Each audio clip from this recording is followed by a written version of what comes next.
Hello বন্ধুরা, কেমন আছো তোমরা? আশা করছি সকলেই খুব ভালো আছো। আমি চলে এলাম আজকের আর একটা নতুন রেসিপি নিয়ে, চিকেন মহারানি।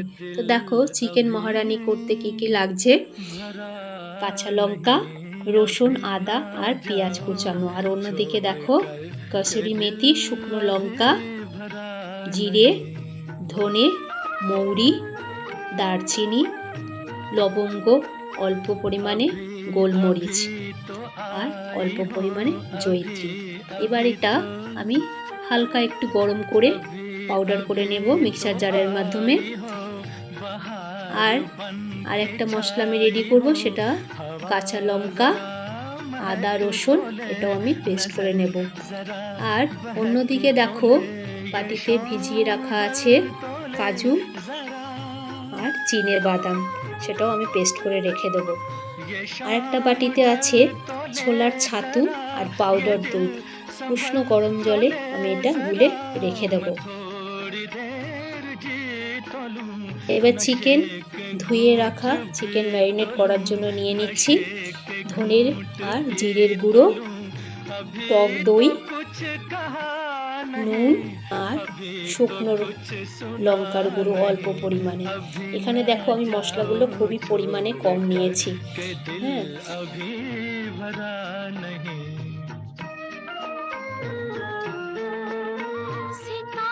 উপরে ভেজে রাখা গুঁড়ো করে রাখা যে মশলা, সেটাও আমি এর সাথে কিছুটা অ্যাড করে নেব।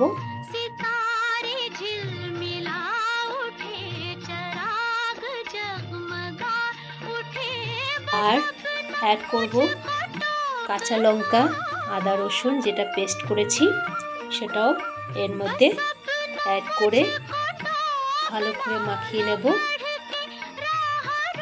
কাঁচা লঙ্কা আর আদা রসুনের ফ্লেভারটা কি সুন্দর আসছে বন্ধুরা, কি বলবো।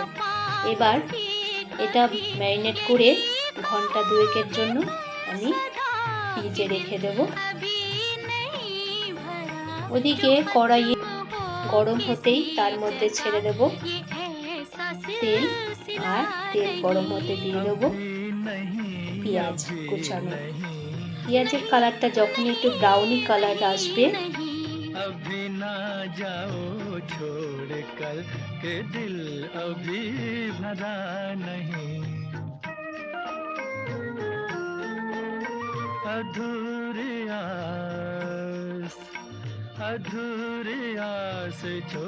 একটু নাড়াচাড়া করেই এর সাথে অ্যাড করব পেস্ট করে রাখা মশলা, আদা, রসুন, কাঁচা লঙ্কা।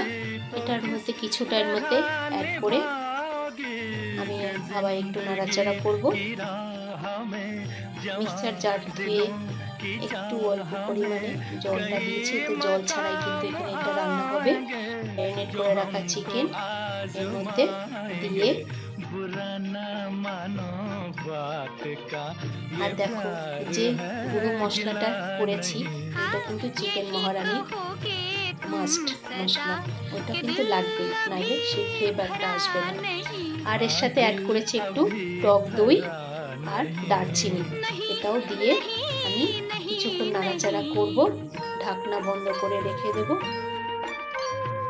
ঢাকনা তুলে এর সাথে আমি অ্যাড করে দেব পেস্ট করে রাখা কাজু আর বাদাম, এটাও অ্যাড করব। আর অ্যাড করব দুধ আর ছাতু, এটাও অ্যাড করব।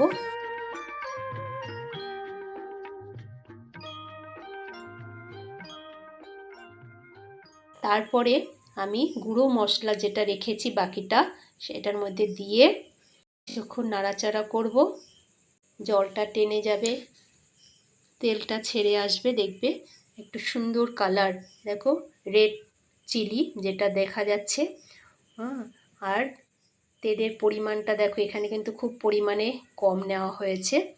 কি সুন্দর কালার আসছে বন্ধুরা। এটা কিন্তু বিরিয়ানির সাথে বা পোলাও ফ্রাইড রাইসের সাথেও খেতে কিন্তু খুবই ভালো লাগবে। তোমাদের খেয়ে কেমন লাগলো আমাকে কমেন্ট বক্সে কমেন্ট করে জানাবে। আর এরকম ভিডিও দেখার জন্য আমাকে ফলো করবে আর সাবস্ক্রাইব করবে।